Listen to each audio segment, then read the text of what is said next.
Assalamualaikum warahmatullahi wabarakatuh. Waalaikumsalam. Sahabat muslimah Jakarta yang dirahmati Allah, apa kabar hari ini? Semoga sehat-sehat selalu dan dalam lindungan Allah Subhanahu wa taala ya.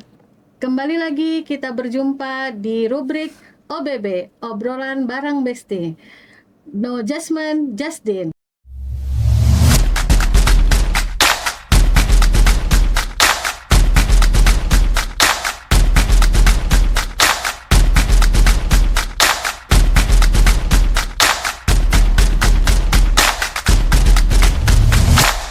Sahabat muslimah, bulan ini Agustus 2026, Indonesia merayakan hari kemerdekaannya yang ke-81.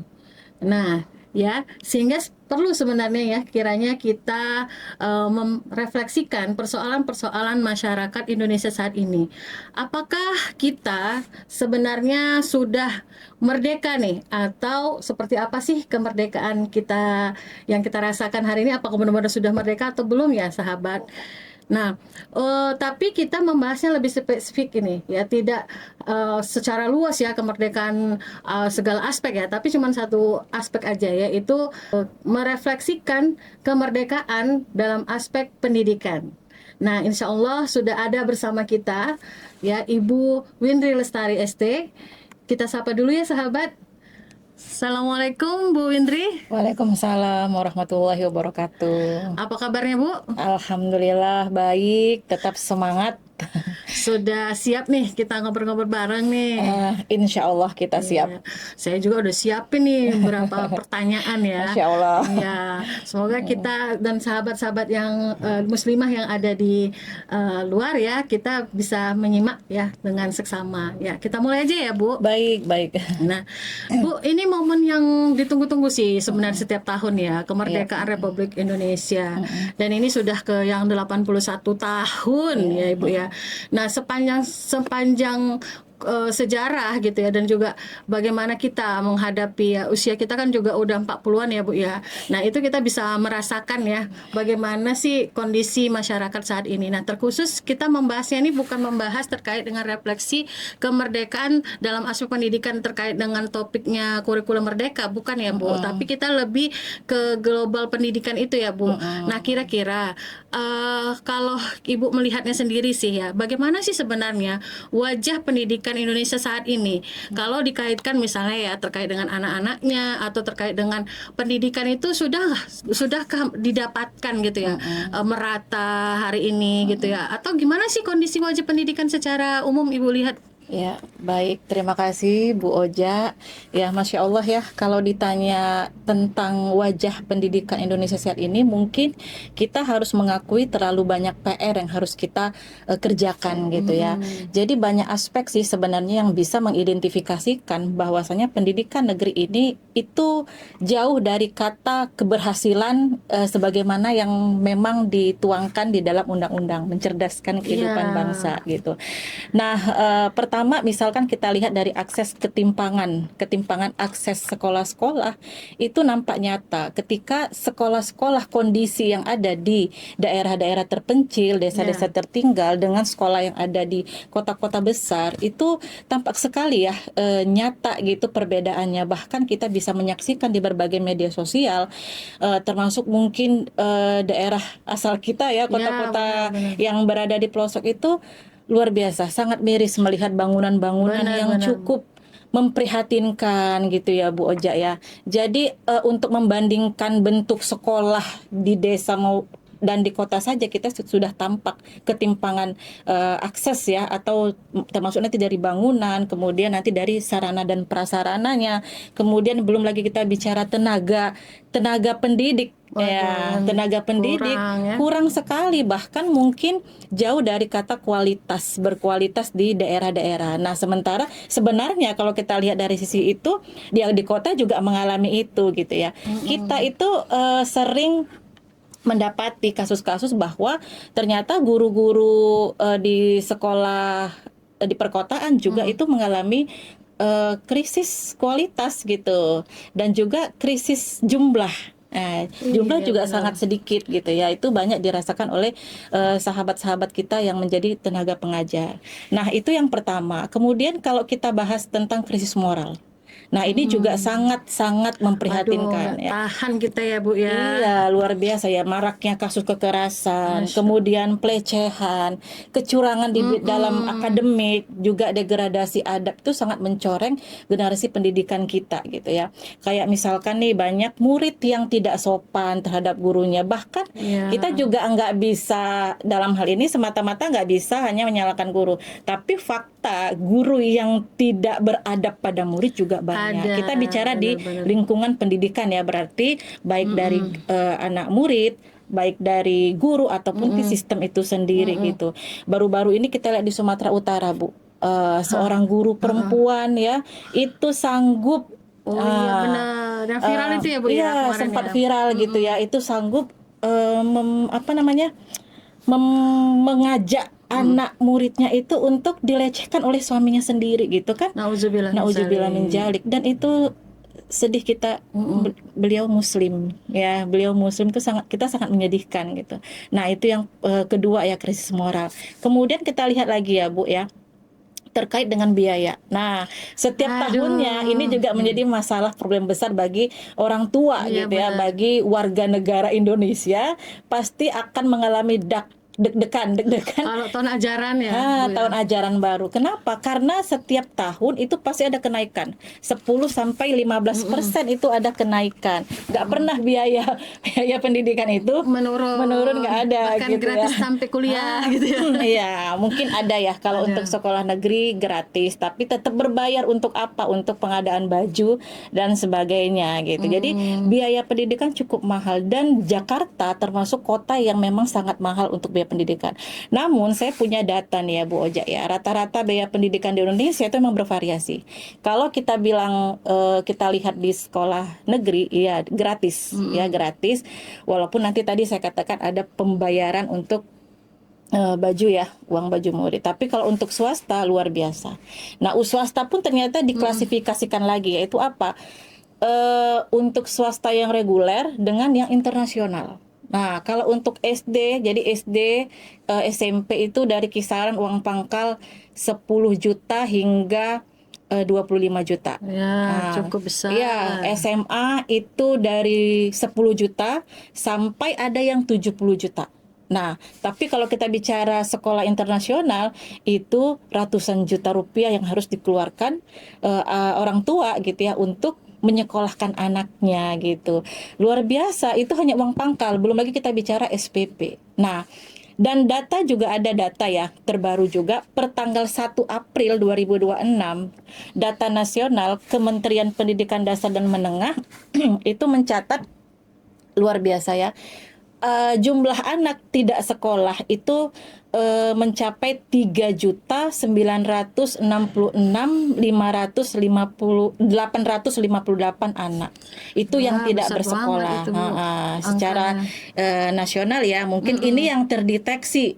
Belum kita bicara yang tidak terdeteksi di daerah-daerah terpencil tadi gitu. Kemudian jumlah anak yang belum pernah sekolah 1.900.000-an. Dan DO putus sekolah, dia udah sekolah tapi putus sekolah ya, banyak faktor memang ya, tapi kebanyakan yang kita tahu adalah faktor biaya, faktor ekonomi. Itu 900-an, hampir 1.000 anak, dan serta LTM ya, lulus tidak meneruskan itu itu ada 1 jutaan. Jadi cukup luar biasa sebenarnya PR Indonesia untuk di bidang pendidikan. Jadi memang dengan melihat jumlah ini, data-data seperti ini gitu ya, dengan kita berapa lama Indonesia telah merdeka, kenapa begitu lama nih sebenarnya ya untuk mengubah negeri ini, dalam rangka untuk tadi tujuan kemerdekaan, salah satunya mencerdaskan anak bangsa, itu kok kayaknya sangat jauh sekali ya yang kita harus lakukan gitu ya Bu ya.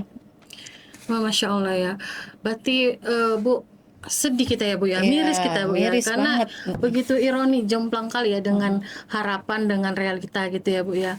Nah, terus kalau kita bicara tadi Ibu ada menyinggung juga ya terkait dengan tujuan negara ya. Tujuan negara dalam hal pendidikan itu dalam salah satunya adalah mencerdaskan kehidupan bangsa ya Bu. Sehingga kan kita harus melihat ini hak gitu ya, hak dari seluruh warga gitu yang harus mendapatkan pendidikan ya. Nah, kalau Ibu lihat sendiri sudah berjalan belum terkait dengan tujuan pendidikan tadi, mencerdaskan kehidupan bangsa terhadap di dunia penyelenggaraan pendidikan ini itu udah terlaksanakan nggak Bu target itu? Jadi artinya bisa kita lihat output yang dihasilkan dari pengajaran di dalam pendidikan itu bisa nggak melahirkan generasi-generasi terbaik gitu ya. Bahkan nanti mereka tuh kita harapkan bisa memperbaiki tuh kondisi saat ini. Kira-kira gimana Bu?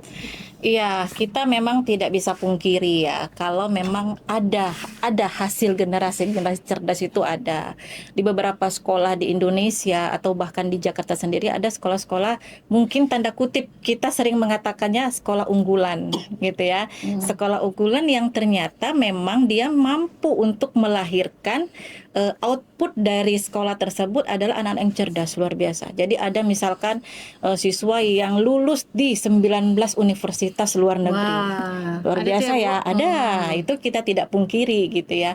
Tapi jumlah itu tidak seimbang dengan tadi yang anak putus sekolah, anak tidak bersekolah. Bahkan kalau kita lihat hasil TKA 2026 Indonesia anjlok loh Bu. Bahkan PISA ya, PISA terakhir, PISA yang pernah diumumkan oleh Bapak Presiden gitu ya. Ternyata Indonesia itu kan ada 3 ya, ada yang standarnya itu dari literasi, numerasi sama sains ya. Nah itu dari 80 negara kita, ke urutan 79 ada Bu. Ya. 80 negara. Sedih gitu. Kalau itu kita lihat cuman angka ya Bu. Ya, tapi itu walaupun cuma angka, tapi itu sebagai indikator juga ya, indikator kemerosotan dunia pendidikan di Indonesia. Nah itu terus output ya. Jadi memang kita nggak pungkiri ya tadi bahwasanya ada anak-anak yang memang cerdas. Hanya saja yang kita rasakan pun sekarang adalah kecerdasan itu tidak berefek kepada keimanan dan ketakwaan. Benar nggak ya? Jadi cerdas di dalam keilmuan, tapi secara perilaku dan keimanan, ketakwaan tadi itu tidak menampakkan atau tidak mencerminkan dia seorang muslim gitu. Ya kita lihatlah perilaku seks bebas. Ya output yang ada saat ini justru didominasi dengan bukan prestasi gitu ya, bukan prestasi yang patut dibanggakan, tapi prestasi yang cukup memprihatinkan gitu. Yang sempat viral baru-baru ini ya, yang sempat kita tahu di media sosial, Sidoarjo terinfeksi atau tercatat sekitar 522 pelajar itu terinfeksi HIV/AIDS. Astagfirullah. Itu pelajar SMP ya. Mengerikan ya kita ya, walaupun nanti faktor kenapa dia terinfeksi itu banyak macam ya. Nanti ada mungkin dari orang tuanya, terus dia sendiri pelaku free sex-nya gitu ya, atau LGBT lagi juga ini semakin masif itu dialami oleh para pelajar generasi kita gitu. Terakhir juga viral itu di awal Juni 2026 kasus LGBT yang terjadi di PNJ ya, Politeknik Negeri Jakarta itu. Dan baru-baru ini juga ada yang mungkin akan viral juga ya Bu Oja, yaitu apa? Adanya tren lavender marriage. Jadi cowok suka sama cowok, cewek suka sama cewek, tapi salah satu mereka tuh menikah. Jadi mungkin untuk status aja, untuk kamuflase lah ya, kamuflase bahwasanya mereka itu ya LGBT juga sih sebenarnya, tapi ada status-status yang mereka ungkapkan sebenarnya kan ke tengah-tengah masyarakat ya, sedikit demi sedikit perlahan-lahan mereka mau mencoba untuk menormalisasikan istilah-istilah penyimpangan perilaku seksual itu gitu. Nah terus bullying ya kan, ini juga nggak selesai-selesai, dan semakin kesini semakin rasanya kok semakin aneh gitu ya, tindakan kekerasan bullying yang dilakukan oleh para pelajar. Kadang-kadang kalau bahasa anak sekarang nggak ngotak gitu ya, atau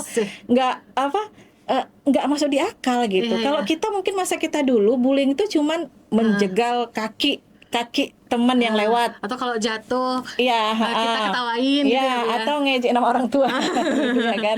Tapi kalau sekarang Bu ya Allah, dimasukkan mesin cuci, itu kan rasanya Masya Allah gitu. Kita Iya. bukan Masya Allah, Yang jadi sekolah subhanallah, terbakar yang kemarin innalillahi. tuh ya Bu, yang anaknya ngumpulin itu gimana tuh? Atau itu kan yang mereka bersekongkol untuk membakar kawannya. Itu kan ada Oh, ya ada di pesantren-pesantren Ya. gitu ya. Ya sebenarnya nggak dipesan aja gitu.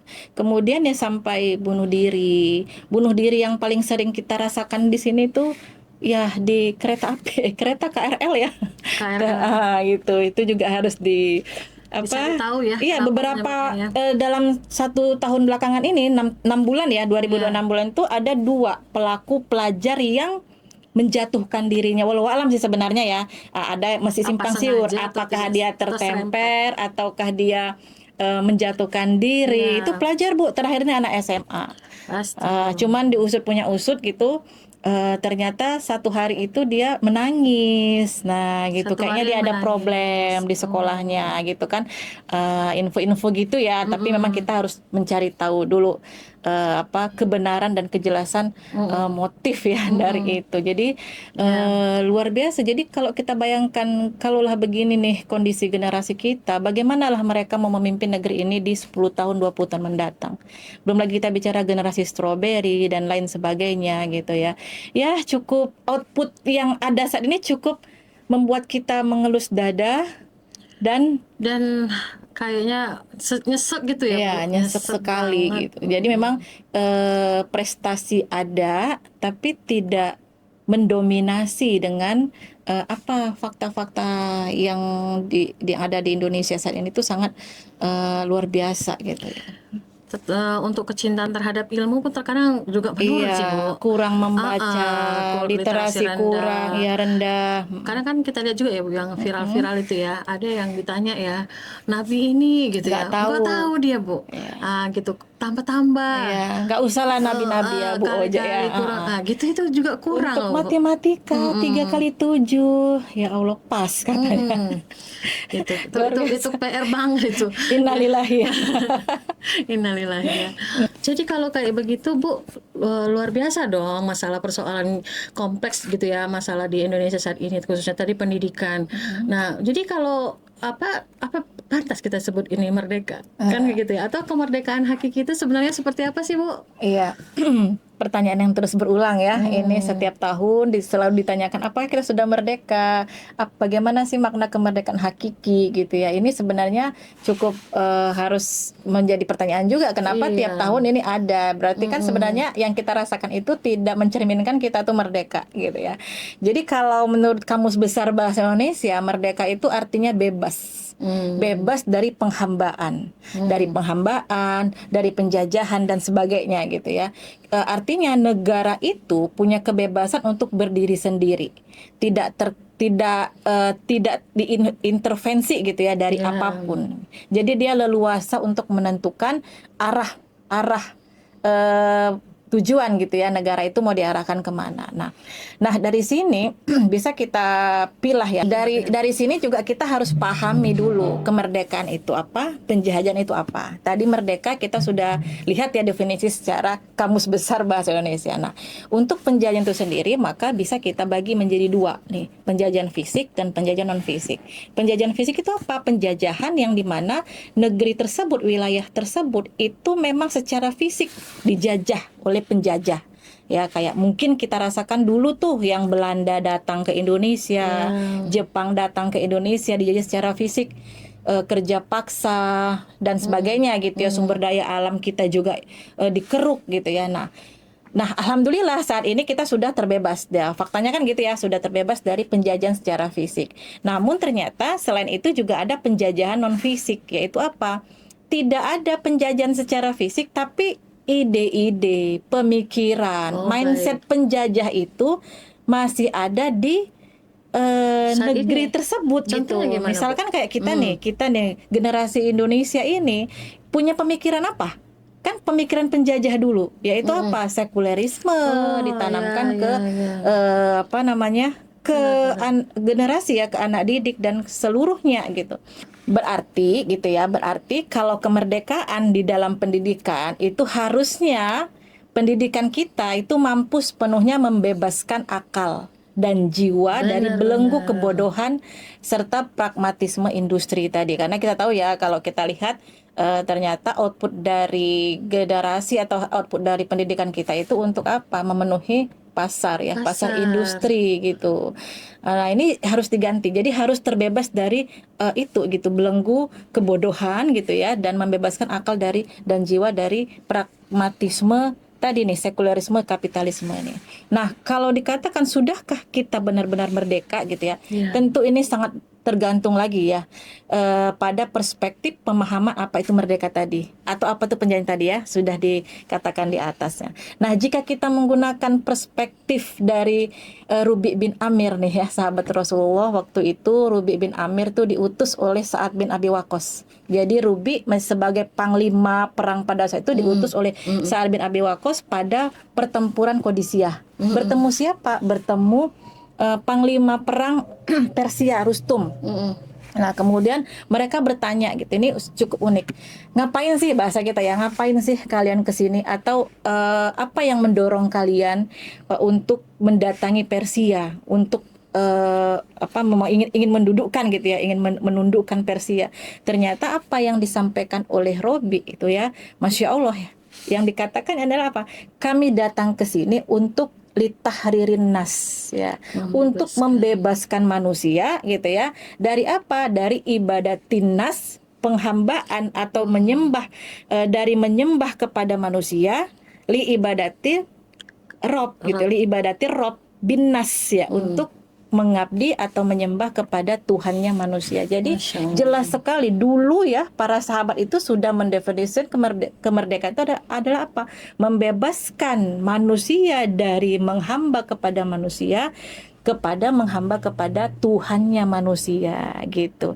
Jadi terasa kali unsur akidah. Jadi unsur ketauhidan itu sangat kental, dan disinilah yang menjadi kunci sukses kemerdekaan ketika berjuang itu berdasarkan akidah, sebagaimana yang dilakukan oleh para pejuang kita dahulu di pahlawan Diponegoro, Cut Nyak, itu nggak ada yang menafikan kalau mereka berjuang atas dasar akidah. Tauhid ya, tauhid atau keimanan menjadi kunci yang paling kuat dorongan seseorang itu untuk berjuang gitu.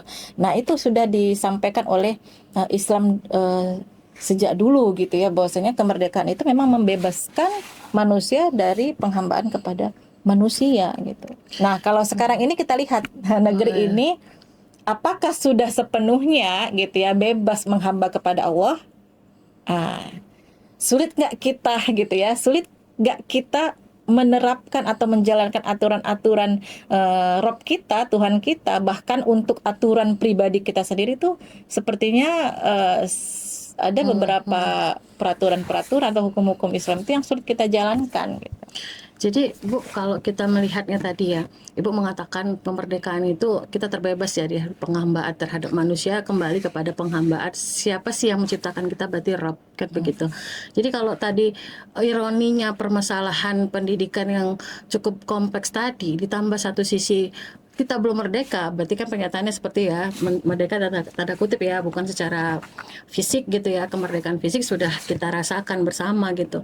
Berarti kita bisa melihat ya bagaimana kondisi pendidikan kita saat ini ternyata itu belum merdeka. Ya, ibarat kata kurikulum-kurikulum yang ada berarti bermasalah dong, gitu ya. Termasuk juga tadi bagaimana proses menghasilkan output ya, menghasilkan output anak-anak yang tadi yang tunduk kepada hanya semata-mata kepada Rob gitu ya, taat kepada syariat sehingga tidak ada terjadi kejahatan-kejahatan, apakah kekerasan di sekolah gitu-gitu ya, baik guru maupun siswanya. Guru kan juga hasil dari pendidikan kan Bu. Benar. Penguasa kita juga hasil dari pendidikan kan Bu. Nah, itu kan berarti kita bisa melihat akar masalahnya ini sebenarnya apa gitu Bu. Jadi agar kita bisa sahabat-sahabat muslimah yang di Jakarta juga memahami nih Bu, biar tahu nih, jangan sampai kita memperbaiki di unsur-unsur cabang-cabangnya saja gitu ya, tapi kita nggak tahu substansialnya seperti apa. Kira-kira gimana ya Bu akar masalahnya? Memang yang selama ini disampaikan kepada kita selalu perbaikannya di unsur cabang tadi, kayak misalkan dari orang tua lah, dari lingkungan sekolah, dari guru gitu ya. Namun ternyata banyak juga sebenarnya yang sudah kita upayakan untuk memperbaiki dari orang tua. Nah, Banyak parenting sebenarnya gitu ya tiap ya. bulan tuh Bu. Tiap bulan ada ya, Kalau di ada sekolah. banyak sekolah yang memang strategi atau bukan apa, memang mempersiapkan parenting itu setiap bulan itu untuk orang tua murid gitu. Kemudian lingkungan juga gitu ya. Kemudian guru-guru juga sudah banyak yang ikut seminar-seminar terkait ini, tapi ternyata kan tidak juga Satu lagi Bu, terjadi. hukum Bu. Iya, makanya tadi saya bilang gitu ya, itu hanya yang sampai kepada kita adalah perbaikan secara cabang. Namun akarnya itu dari mana itu belum tersentuh sebenarnya. Belum Belum ya, belum tersentuh. banyak yang tahu kali ya Bu. Jadi sistem memang. Jadi karena ini berulang gitu ya, maka memang harus ada sistem yang bisa mengubah. Sistemnya itu bukan jangan seperti ini. Nah, gitu. Jadi kalau kita melihat dari pandangan Islam, tentu saja kita akan mencontohkan bagaimana Islam itu menjalankan pendidikan gitu. Ini juga sudah dicontohkan sebenarnya oleh Rasulullah dan para sahabat, bahkan sampai ke Khulafa Turki Utsmaniyah, Khulafa Utsmaniyah gitu ya, Khulafa Utsmaniyah yang menunjukkan bahwa sistem pendidikan yang dijalankan oleh Islam itu luar biasa gitu. Termasuk yang paling penting itu adalah kurikulum. Nah, dasar kurikulum yang diterapkan di dalam sistem pendidikan Islam itu memang akidah Islam.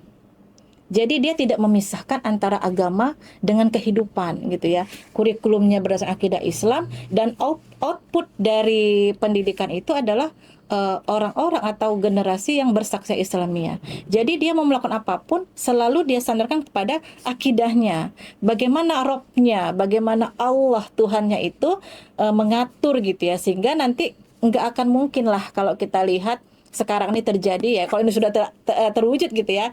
Jadi yang free sex itu udah nggak ada.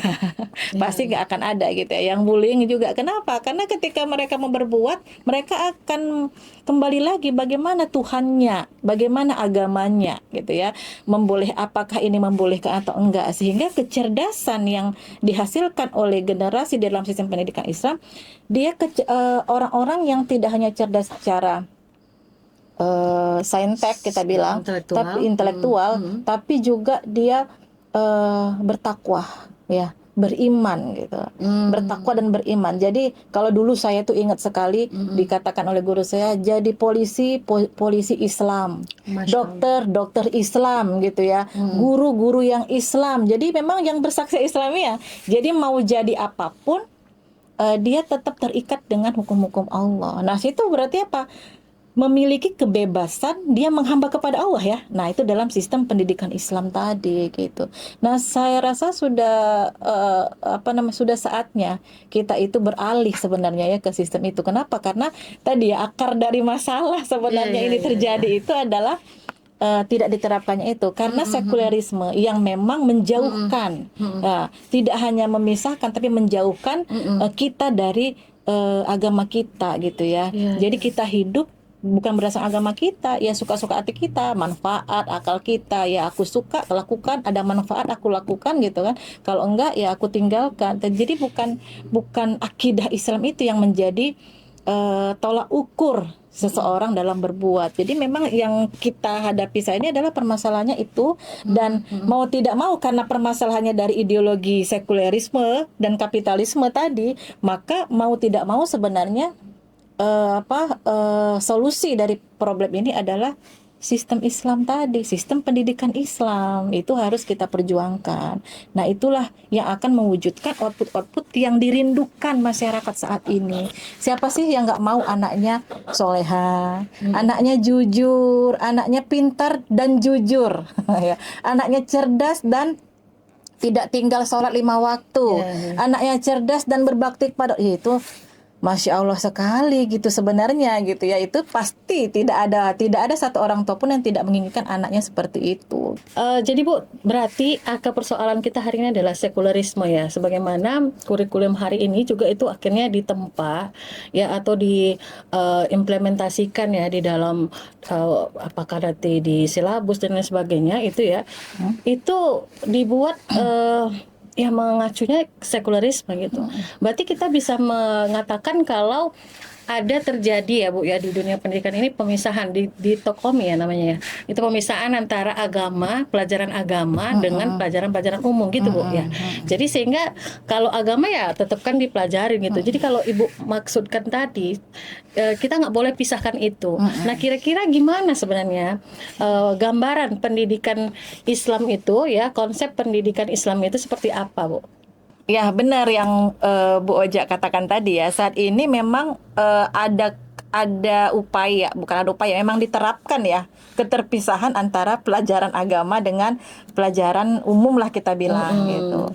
Jadi memang sebenarnya ini juga buat bingung, kayak misalkan nih di agama diajarkan manusia itu diciptakan oleh Allah gitu ya. Ternyata di pelajaran yang lain tidak. Nah, ini kan sebenarnya kan bukti nyata ya bahwa kurikulum kita itu memisahkan agama dari kehidupan. Nah, yang dimaksud di dalam Islam itu mungkin begini ya Bu. Ketika anak-anak kita belajar ilmu-ilmu terapan sains dan teknologi gitu, atau ilmu-ilmu yang lain misalkan biologi, fisika, apapun itu harusnya gitu ya punya sistem yang atau punya cara bagaimana caranya untuk ini dikaitkan dengan akidah Islam. Jadi ketika mereka belajar biologi, unsur-unsur apa namanya organ-organ tubuh kita itu senantiasa dikaitkan, Masya Allah ini luar biasa nih gitu ya. Siapa yang menciptakan? Nah, itu apa? Allah Subhanahu wa taala gitu. Belajar geografi, belajar alam itu dikaitkan dengan Allah Subhanahu wa taala. Sehingga memang tidak dijauhkan. Nah, kalau sekarang kan enggak ya. Kalau sekarang itu dipisahkan, memang enggak bisa. Ya udah cukup biologi aja. Nah, nanti agama ya udah agama gitu. Jadi Bu, pendidikan Islam itu semua rincian-rincian bahan ajar gitu ya. Terus juga pelajaran-pelajaran yang dipelajarin gitu ya. Itu semuanya menyangkut apa yang dibutuhkan oleh kita sebagai manusia agar kita bebas nih tadi ya. Bebas menjadi manusia-manusia yang bertunduk kepada Allah saja gitu ya.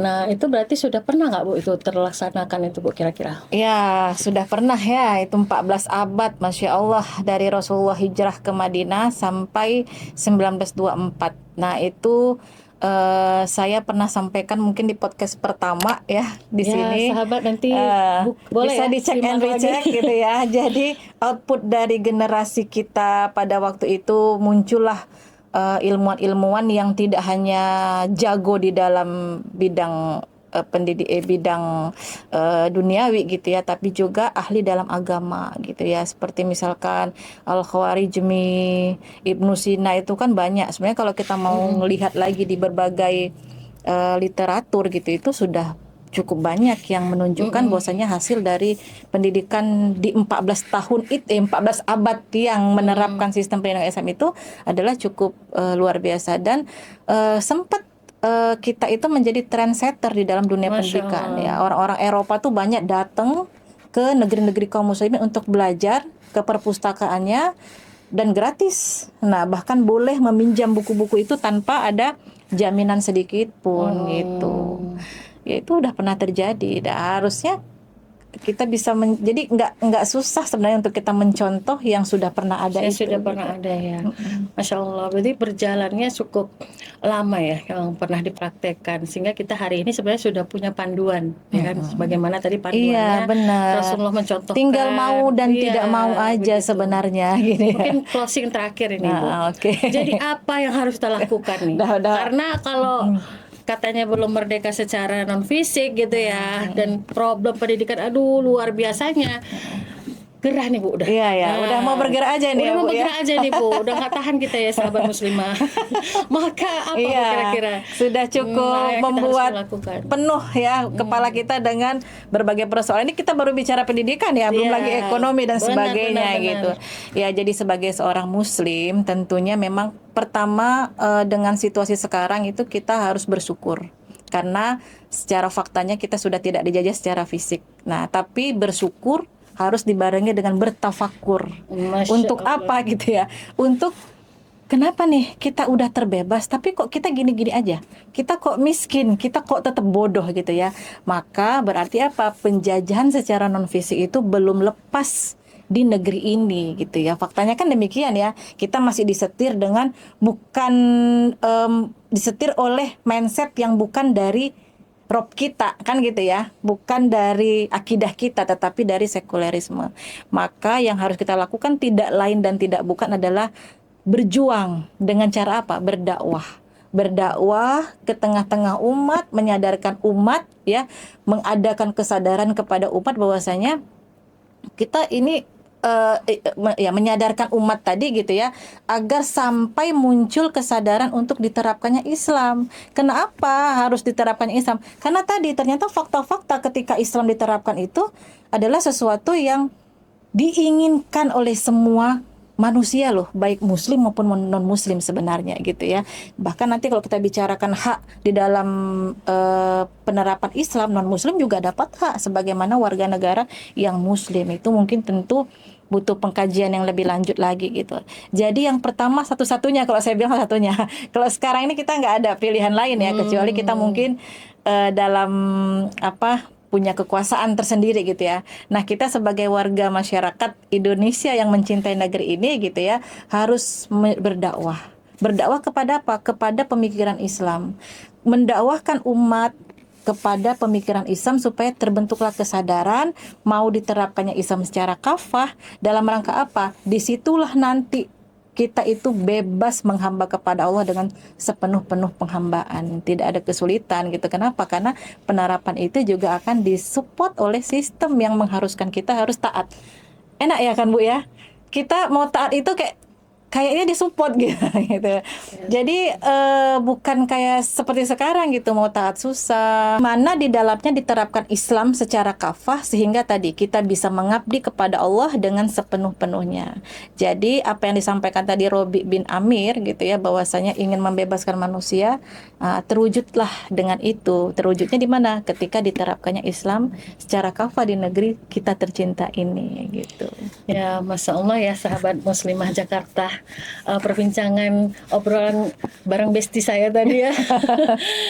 Kita dapat Besti banyak dunia akhirat ya Bu. Masya Allah, amin. Ya, kita banyak sekali insight-insight di mana ternyata ya kita hari ini butuh ya bergerak, butuh melakukan merapatkan ya barisan gitu ya, dengan membangun kesadaran bagaimana Islam itu punya ternyata solusi terhadap berbagai persoalan kehidupan kita, termasuk tadi persoalan pendidikan. Ketika kita merefleksikan kemerdekaan hari ini, ternyata masih banyak sekali PR.